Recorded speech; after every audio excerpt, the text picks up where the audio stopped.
Hi everyone, welcome back to another video. Today I'm going to be making over this china cabinet that I got from my aunt and uncle. It does have some broken glass on one side as well as the top of the hutch. It does have this little piece here that is broken off, so I will be removing it. I think it does kind of date the piece as well, so removing it is just going to make it look a little bit nicer in my opinion. So there is just a couple of screws that I'm going to take out. I'm not going to be filling the holes though, because I'm not actually doing anything to this piece. I'm not going to be painting it or anything like that. This piece is a little bit different than my usual flips because I am just going to basically be replacing the glass and using a vinyl lattice. It's from Home Depot. It only cost me about 50 bucks. I think it ends up looking really amazing, but as you can tell, the inside of this china cabinet is in pretty great condition, so there's no reason for me to waste time and money on doing something to it when it doesn't really need anything done.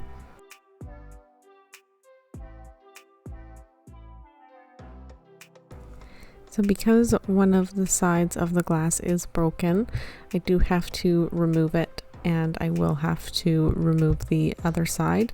Even though the other side is not broken, the cost to replace this type of glass is just not worth it.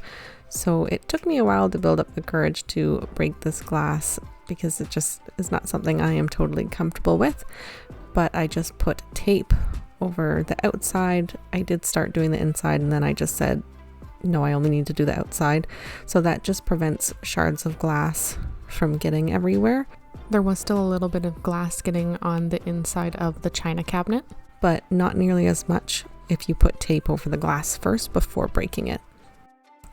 I should have taped vertically versus horizontally because then I had to cut the tape, and as you can see with the other side, I did vertically. This time it was a lot harder to remove because there was nowhere to grab it since it wasn't broken already, and I wasn't willing to take the china cabinet apart to be able to get the glass out because this piece is so old.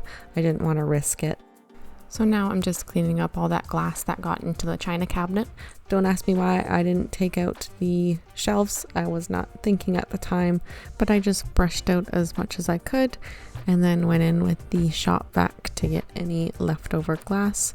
Before I cleaned the piece, I did remove the top part because you want to make sure that you are getting underneath there. There was some dust buildup, so easy enough to just remove a couple of screws and the piece had already started looking better.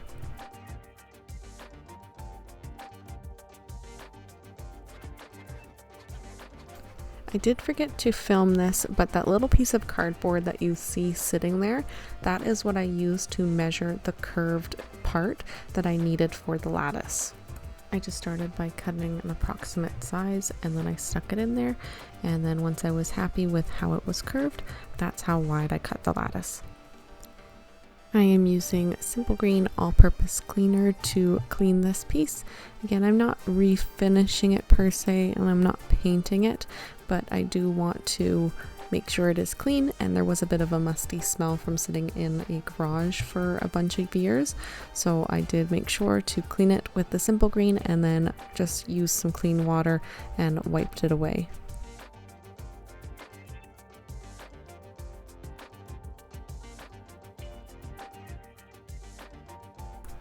On the back of the piece, there was a couple of nails that were just not in there properly, so I just straightened it with some needle nose pliers and then nailed the nail back in.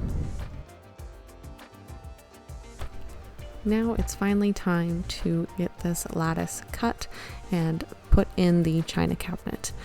This took me a little longer than I wanted to because I wasn't paying attention, and I should have paid attention to the symmetry of both the sides because I had cut it a few times and then I realized that the diamond shapes weren't lining up the same and it was just driving me nuts. So unfortunately that's my own fault, but I just cut it as best as I could with a little piece of wood to keep the jigsaw straight, and then I had to re-clamp it a few times to make sure that it is straight. I am working with what I have, which is not a huge workspace, so I am just using what I have and getting it done, and eventually I figure it out and we are good to go.